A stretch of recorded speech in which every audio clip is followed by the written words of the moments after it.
สบายดีพี่น้องตอนนี้กำลังห้ามหรือเขาจิตายนักแล้วมึงยังได้เอ็ดแพเนาะ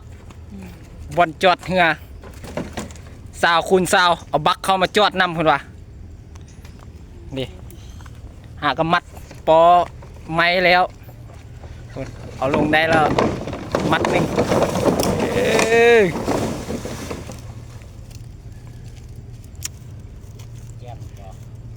คักหลาย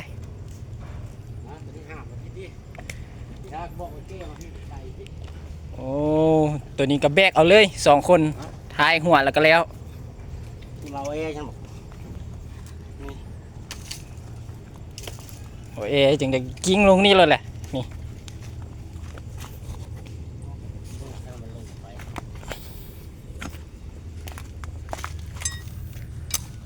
จิ้งเอารถจักรมาว่ะจักส่งค่ะป๊อปโอเอนะที่นี่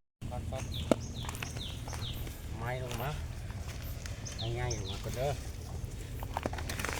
ตัดกกน้ำแปลงทางก่อนพี่น้อง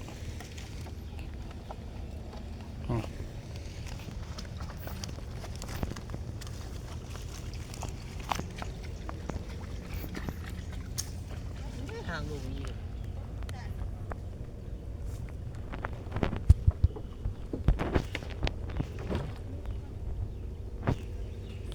คนทับไซกำลังสำบันเสบียงมาให้รับประทาน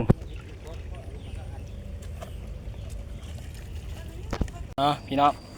ตอนนี้ก็มาเอาเงื่อนะตอนนี้เดี๋ยวสิจักนี่เอาจักนี่ขึ้นเงื่อแล้วขึ้นไปใส่ปอไม้เนาะแก่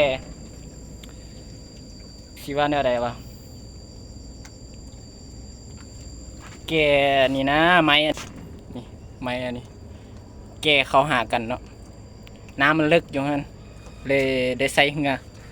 อยู่ถึงไกลๆนั่นแหละเดี๋ยวมาติดตามน้ำกันพี่น้องเดี๋ยวเสียวเงือขึ้นก่อนเสียวจักขึ้นเงือก่อนโอ้แม่นเสียวเงือขึ้นจักนี่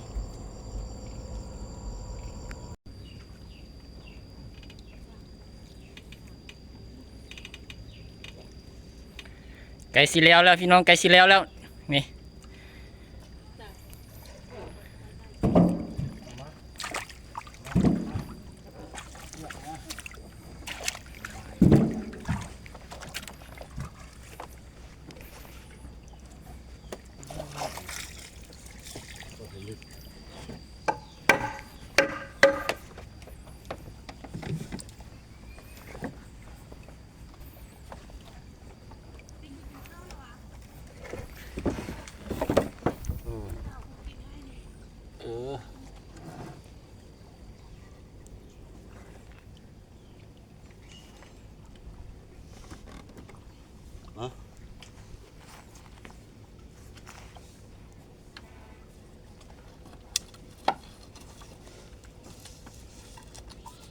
ภูมิปัญญา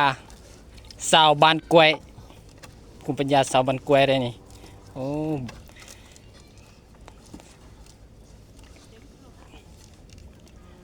บ่มีอันใดได้ซื้อเลยได้บ่มีอันใดได้เสียเงินนี่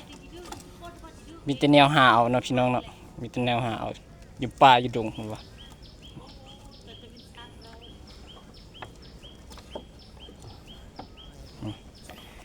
คันซื้อก็มีแต่มีแต่เสือกแหละซื้อนี่